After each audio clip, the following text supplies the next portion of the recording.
തളി ക്ഷേത്രോത്സവത്തോടനുബന്ധിച്ച് 101 കലാകാരന്മാർ പങ്കെടുക്കുന്ന ത്യാഗരാജ പഞ്ചരത്ന കീർത്തന ആലാപനം നടക്കുമെന്ന് ഭാരവാഹികൾ വാർത്താസമ്മേളനത്തിൽ അറിയിച്ചു. 3 ദിവസം നീണ്ടു നിൽക്കുന്ന ഉത്സവത്തിൽ ഈ വർഷം സംഗീതത്തിന് വലിയ പ്രാധാന്യമാണ് നൽകുന്നതെന്നും ഭാരവാഹികൾ അറിയിച്ചു. ഏപ്രിൽ 5 മുതൽ 7 വരെയാണ് സംഗീതാരാധന നടക്കുക. സംഗീതത്തിന് ഇത്ര പ്രാധാന്യം നൽകിയുള്ള ഉത്സവം തളി ക്ഷേത്രത്തിന്റെ ചരിത്രത്തിൽ ആദ്യമാണെന്ന് ഭാരവാഹികൾ വാർത്താസമ്മേളനത്തിൽ അറിയിച്ചു.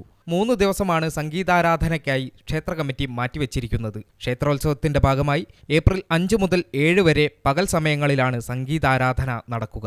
വൈകുന്നേരം 6 മണിക്ക് ശേഷം സംഗീത കച്ചേരിയും ഉണ്ടാകുമെന്ന് ഭാരവാഹികൾ അറിയിച്ചു. 7-ാം തീയതി രാവിലെ 10 മണിക്ക് 101 കലാകാരന്മാർ പങ്കെടുക്കുന്ന ത്യാഗരാജ പഞ്ചരത്ന കീർത്തന ആലാപനം നടക്കും.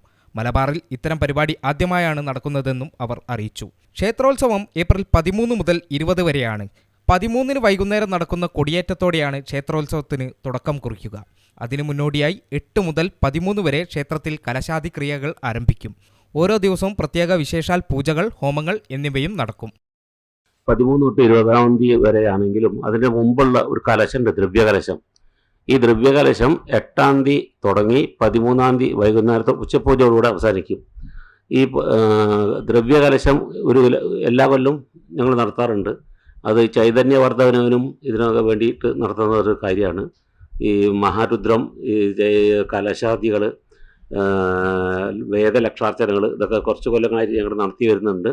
അത് ഈ ചൈതന്യവർദ്ധനവിനും ഇതിനൊക്കെ വേണ്ടിയിട്ടുള്ള ഒരു ഇതാണ്. അതിൻ്റെ ഏറ്റവും പ്രധാനപ്പെട്ട ക്രിയയാണ് ആദ്യത്തെ ദിവസം ആചാര്യവരണം എന്നുള്ളത്.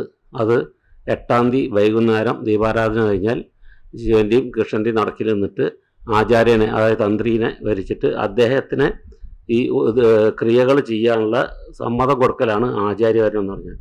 പിന്നെ അവരുടെ കീഴിലായിരിക്കും ഈ കലശാദികൾ കംപ്ലീറ്റ് നടക്കുക. ഉത്സവത്തോടനുബന്ധിച്ച് 8-ാം തീയതി വൈകുന്നേരം 4 മണിക്ക് നഗരത്തിൽ വിളംബര ഘോഷയാത്ര നടക്കും.